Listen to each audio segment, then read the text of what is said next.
거인들의 인생 법칙 6번째 시간, 오늘 아브라함에 대해서 살펴보고자 합니다. 아브라함에 대한 기록은 창세기 12장부터 24장까지, 그리고 로마서에 잘 나타나 있고 히브리서 오늘 본문 말씀에도 상세하게 기록이 되어 있습니다. 히브리서 이 말씀은 고난에 대한 두려움으로 인해 성도들이 그 신앙이 흔들리는 상태에서 하나 둘씩 교회를 등지고 신앙을 버리는 그 안타까운 모습을 막기 위해서 기록된 말씀입니다. 성도들이 복음의 절대성을 포기하고 다원주의적인 세계 속에 빠져들어서 현실에 안주하려 했습니다. 히브리서 2장 1절에 흘러 떠내려 가지 않도록 함이 마땅하니라. 가만히 두면 홍수에 이것저것 떠내려 가듯이 성도들도 세상의 탕류에 떠내려가는 모습이 될까봐 이 말씀을 기록한 것입니다. 신앙이 흔들리는 이들의 문제는 들은 바 그 말씀이 그들에게 유익하지 못한 것은 듣는 자가 믿음과 결부시키지 아니함이니라. 믿음 따로 삶 따로, 그것이 그들의 문제였습니다. 히브리서 11장에 믿음으로 살아온 인물들 자그마치 15명을 언급하면서 아브라함의 믿음의 특징에 대해서 가장 긴 지면을 할애해서 말씀하고 있습니다. 아브라함 또한 1세기 성도들처럼 그렇게 속 시원한 시간을 보냈던 것은 아닙니다. 예수를 믿어도 핍박은 여전하고 안전하지 않았고 힘든 시간들을 보냈는데, 아브라함도 그러했지만 믿음으로 살았으니 성도들이요 믿음으로 세워져야 됩니다. 그 이야기를 전하고자 했던 것입니다. 첫째로 답답한 이주의 모습, 도전과 모험의 모습을 8절에서 우리는 볼 수가 있습니다.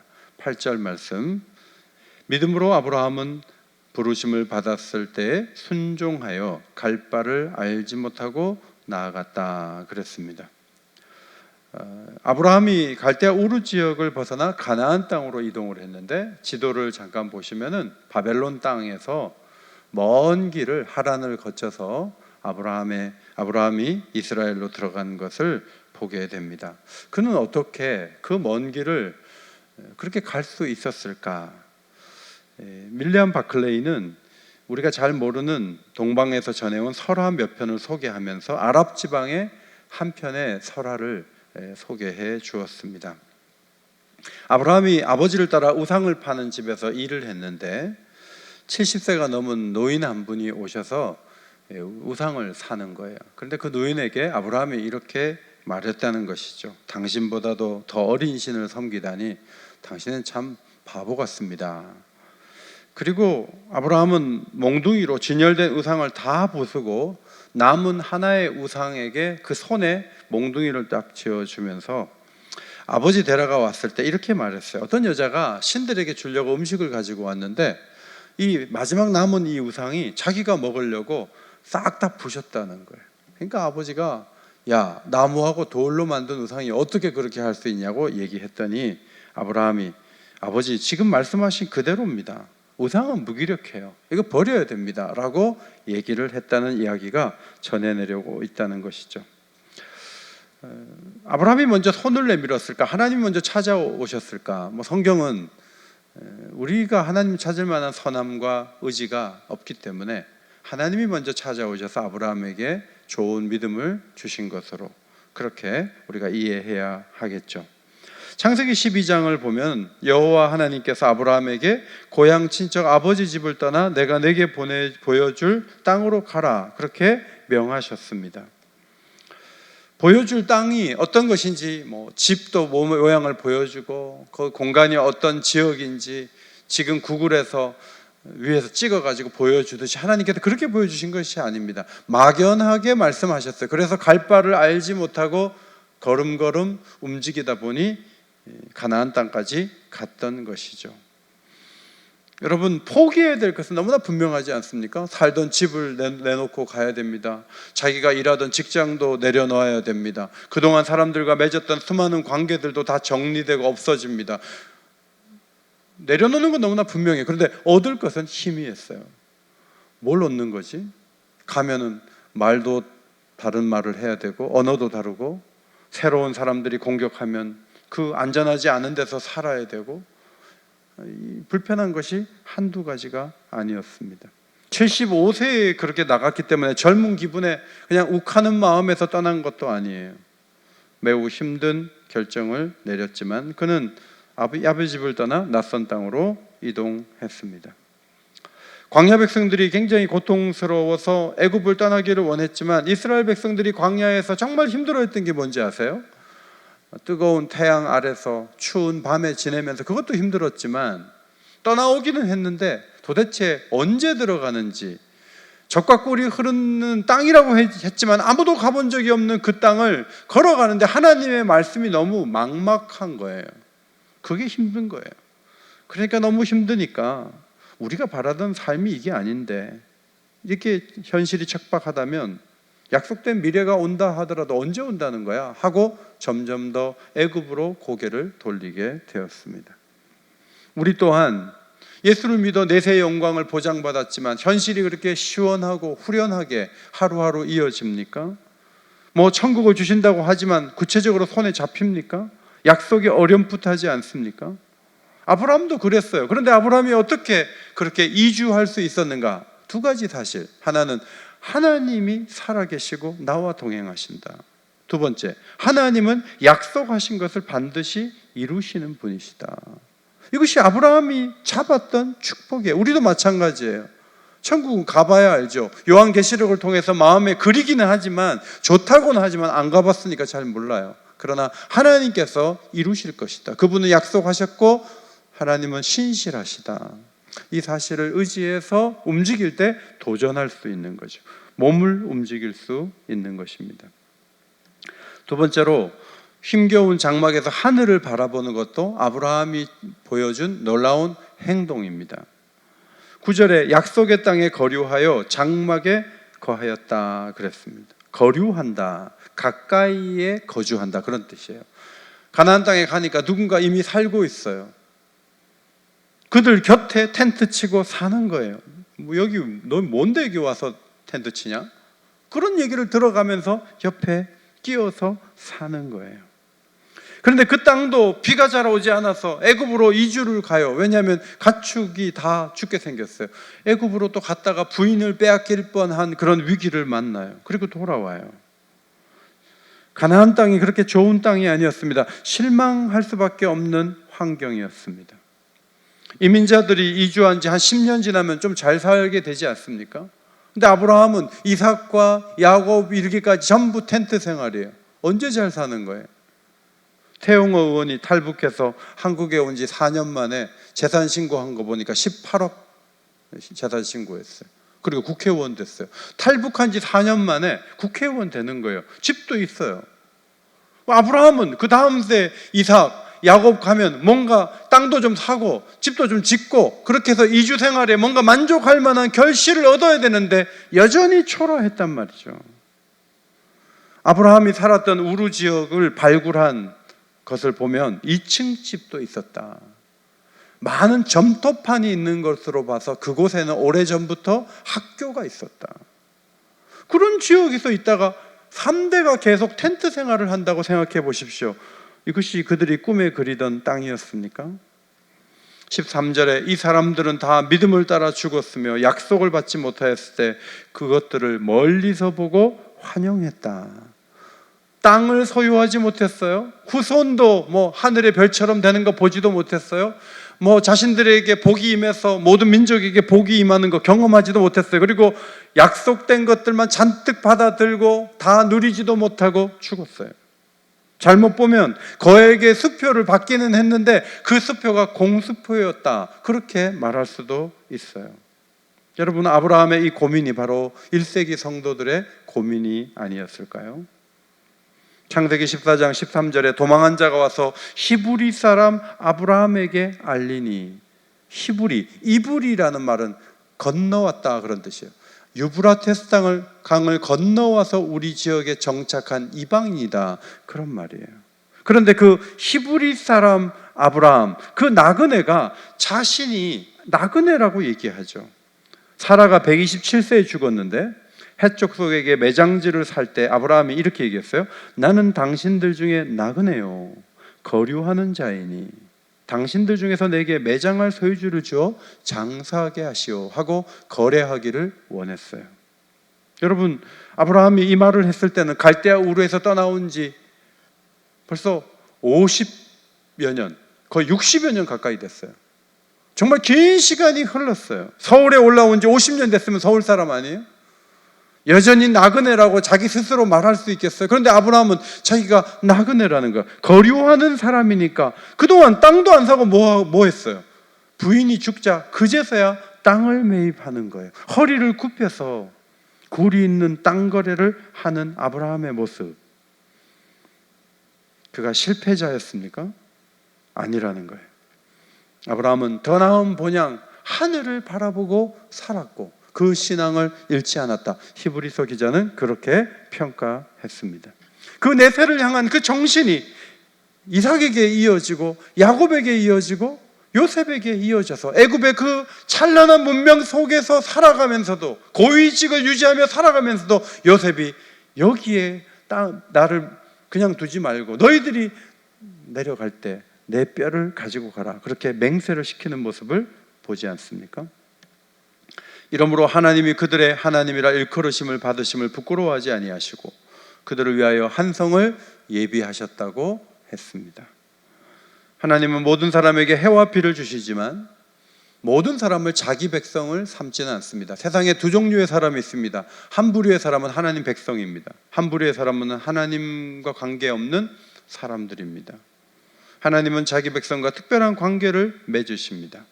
그 관계 속에 어떤 태도를 보이느냐 하는 게 매우 중요한데, 아브라함은 약속을 받았지만 빨리 성취되지 않는다.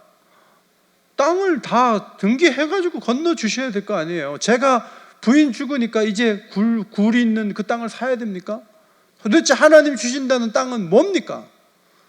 후손, 뭐가 많아졌어요? 후손이 얼마 안 되잖아요. 이삭을 이제 겨우 낳고. 도대체 하나님 뭘 하시는 것입니까? 무슨 복이 흘러 넘친다고 하는 것입니까? 하고 불평하지 않았어요. 그런 나그네 의식을 갖고 하늘에 마련된 완벽한 안식처가 있다, 그것을 바라보고 끝까지 잘 견디고 살았다. 이런 아브라함의 믿음을 보시고 하나님은 그의 하나님이라 일컬음 받으심을 부끄러워하지 아니하셨다, 그런 말씀이에요. 그 믿음에 부응하셨다, 그의 믿음에 갚아주셨다, 그런 하나님이 되셨다, 그런 말씀이에요. 여러분, 거창하게 믿고 아주 깊이 있게 믿고 모든 것을 바치며 믿었는데, 아브라함의 가족들이 다 믿었는데 하나님이 어느 날, 야, 나는 사실 너희들이 믿음대로 그렇게 왔지만 믿음만큼 내가 준비할 능력도 없고 그럴 준비할 마음도 없다. 천국은 없어. 나를 크게 믿은 것은 다 손해야.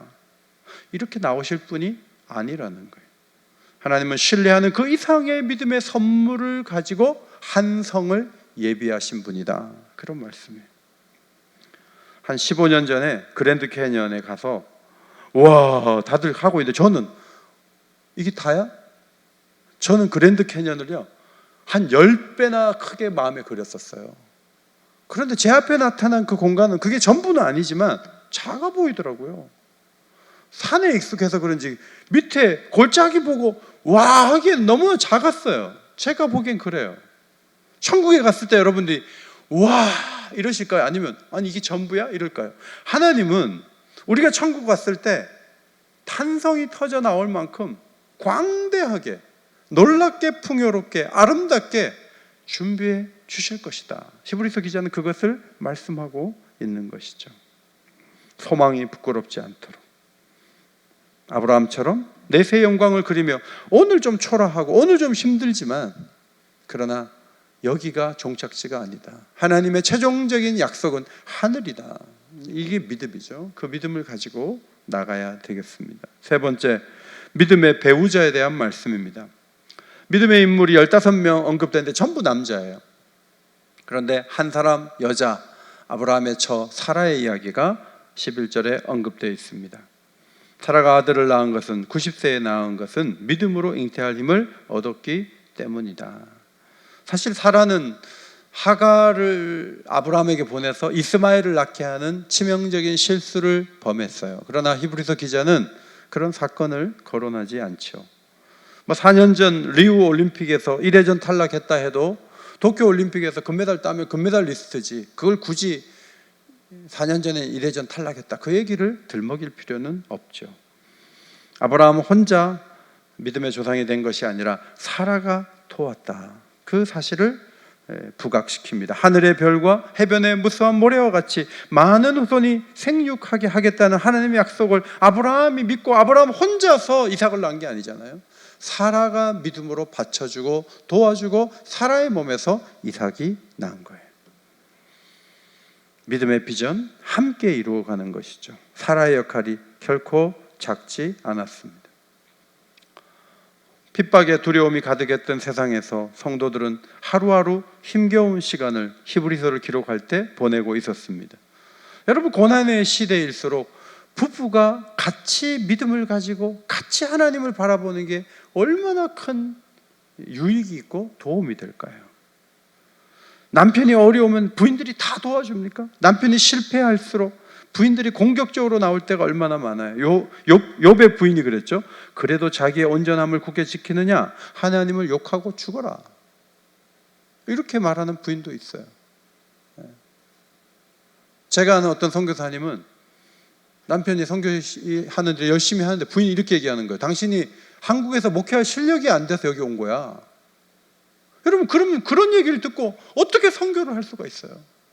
영광스러운 선교의 일에 동참하는 걸 막 부인이 기뻐할 때 남편이 나가서 힘있게 사역할 수 있는 것이지, 실패자야 우리는, 이렇게 언급하면 그 남편은 믿음으로 걸어가기가 어려워요. 사라가 아브라함을 주라 칭하여 순종한 것 같이 너희는 선을 행하고 아무 두려운 일에도 놀라지 아니하면 그의 딸이 된 것이니라. 사라는 남편에게 순종함으로 자기를 단장했어요. 사람들이 보통 금으로, 옷으로 여인들이 자기를 단장하지만 이 사라는 남편을 순종함으로 자신을 단장하고 어려운 속에서도 선을 행하고 어떤 두려운 일에도 놀라지 않고 담대하게 걸어갔는데, 1세기 성도들도 그런 여성이 있다면 사라의 후손이 될 수 있다. 베드로 사도는 그렇게 이야기해 주었어요. 믿음의 사역의 협력자가 되는 것은 매우 중요한 일이에요. 네 번째, 17절부터 19절은 부활신앙에 대해서 말씀하고 있습니다. 아브라함은 100세의 이삭을 선물로 받았고 아이가 이제 좀 꽤 많이 컸어요. 근데 하나님의 하루는 모리아 땅으로 가서 내가 지시한 한 산으로 가서 번제로 이삭을 드려라, 이렇게 말씀하셨어요.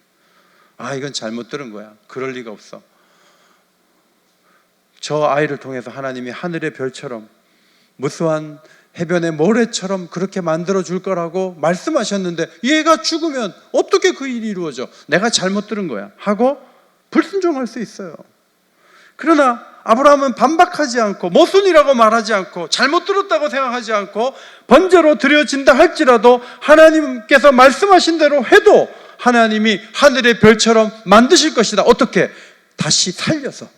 부활신앙이에요. 다시 살려서 하나님은 그렇게 하실 능력이 있으시다, 이렇게 믿었어요.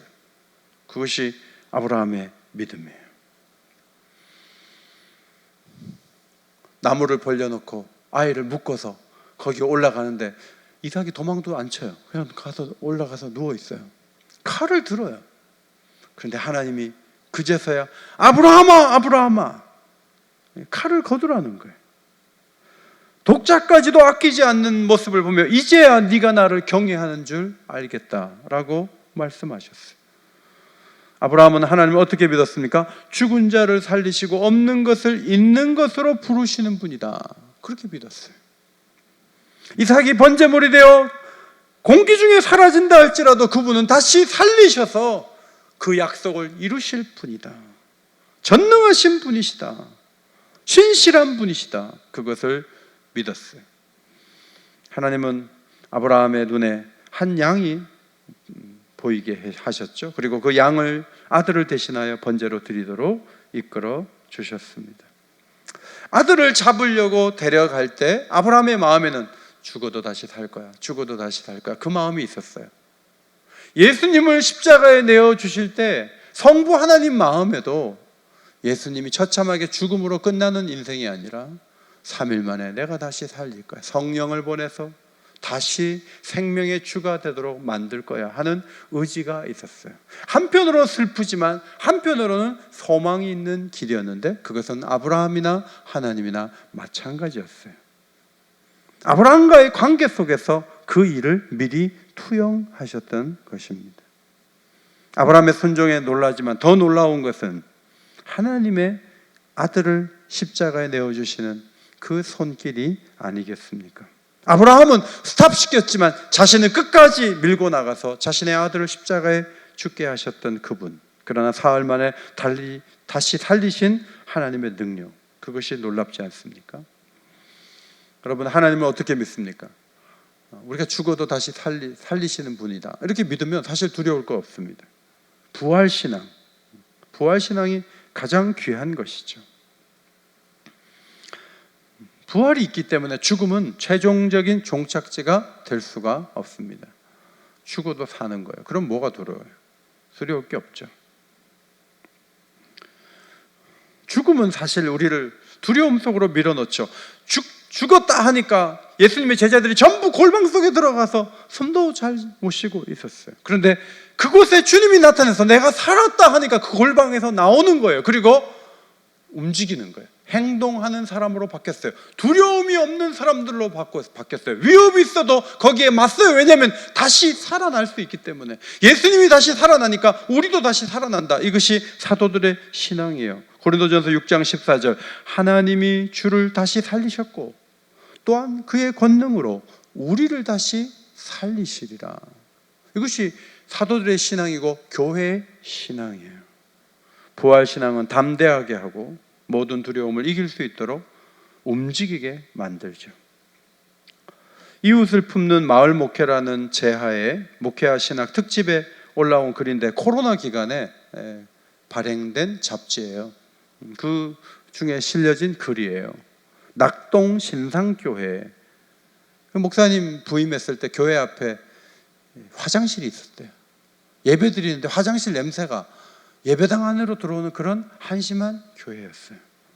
그런데 마을 돌봄 사역을 목사님이 감당하면서 다니면서 고장난 가전제품, 우리는 서비스센터 가지만 시골이니까 고장난 가전제품을 목사님이 고쳐주다가 지금은 성도들이 고쳐줘요. 부녀회장, 반장 일을 교인들이 도맡아 수고하고, 해바라기 밭 공동농사, 마을 음악회를 열어서 300명씩 그 자리에 오고, 농촌 작은 문화교실을 운영하면서 새 가족이 한 명도 없던 교회에 4-5명씩 하내면 세례받는 역사가 있게 되었다. 경기도 광주에 있는 청림교회는 작은 도서관을 열어서 지역 아동센터 역할을 하고, 북카페를 여니까 젊은 엄마들이 오니까 젊은 엄마들의 고민이 많잖아요. 그래도 목사님이 교육을 받은 분이니까 상담을 해주는 거예요. 음악교실을 통해 오케스트라를 조직해서 다양한 악기를 배우고, 베트남 출신 여성들을 위한 한글 교실을 운영을 하는, 시흥 정왕동에 있는 꿈이 있는 교회는 주민 3만 명 가운데 10,000명이 외국인이에요. 중국 교포들이 대부분이에요. 이곳에서는 무료급식과 시민학교를 운영하고 130명 교인들이 40명의 외국인을 섬기는 교회가 되었다. 다 작은 교회 얘기들이에요. 인천의 해인교회는 노숙인 쉼터를 개설하고 실직자와 노숙인을 돕고 가정폭력 상담소를 개설하고 지역 아동센터를 운영한다는 것입니다. 이 교회들은 대부분 우리 교단이 아닐 거예요. 우리 교단은 이렇게까지 사회 속에서 활동하지 않으니까. 신학이 다르고 추구하는 바가 다를 수 있어요. 그런데 중요한 건 뭐죠? 믿음이 있으면 행동하게 만든다는 거예요. 믿음이 있으면 그냥 코로나가 무서워서 방 안에 그냥 거기 멈춰 있고 자기 하나 생명 살라고 그렇게 하는 데서 그치지 않는 거예요. 믿음이 있으면 내게 받은 복이 누구인가 흘러가도록 역사하는 그 통로의 역사를 이룰 수 있다, 그런 말씀이죠. 여러분, 믿음이 있으면 도전하게 됩니다. 이 땅의 모든 것이 우리에게 만족을 주지 않죠. 이런저런 아픔들이 있고, 나이가 들면은 이런저런 고통이 찾아오고, 세상의 어려움들이 너무나 많아요. 다윗이 그렇게 고통 속에서 시인이 된 것처럼 우리도 시를 좀 쓸 수 있다면 우리 모두가 시인이 되기에 적합한 환경 속에 우리가 살아가고 있어요. 중요한 것은 이 땅의 것으로 100% 만족하려고 하는 것이 아니라 하나님이 약속 가운데 주신 것을 바라보는 신앙, 나그네로서 이 땅을 살아가는 신앙, 우리에게 있어야 하죠. 아들을 주신 그 아버지의 마음, 하나님 아버지의 마음을 품고 우리도 뭔가 도전하고 앞으로 나가고 시도하고 실행하고 움직이고 행동하는 교회를 이루는 것, 그런 성도가 되는 것 얼마나 중요한지 모릅니다. 오늘 8월 1일입니다. 벌써 7월까지 지나고 8월 이제 5달 남았네.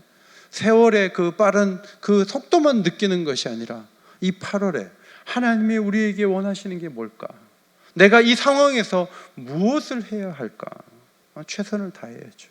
제가 이렇게 수를 보니까 오늘 2부 예배 방송실에 2분이 계시니까 저분들까지 합하면 딱 19명이에요. 저까지 합하면 19명.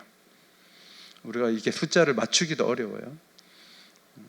오늘 이 교회 간다 하고 마음속에 소원을 품으신 분이 19분이 정확하게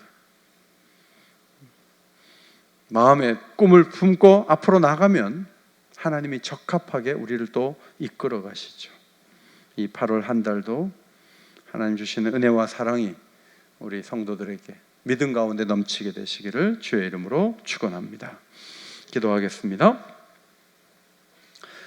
우리를 부르시고 하나님 자녀 삼아 주시니 감사합니다. 너무 무더웠고 현실은 답답합니다. 그러나 전능하신 하나님, 신실하신 하나님을 바라보며 오늘도 예배를 드립니다. 우리 모두를 붙들어 주시고 아브라함처럼 도전하는 신앙을 주시고 예비하신 한 성을 바라보며 끝까지 지치지 않고 달려갈 수 있도록 저희의 발걸음을 인도하여 주옵소서. 간구하오며 예수님 이름으로 기도하옵나이다. 아멘.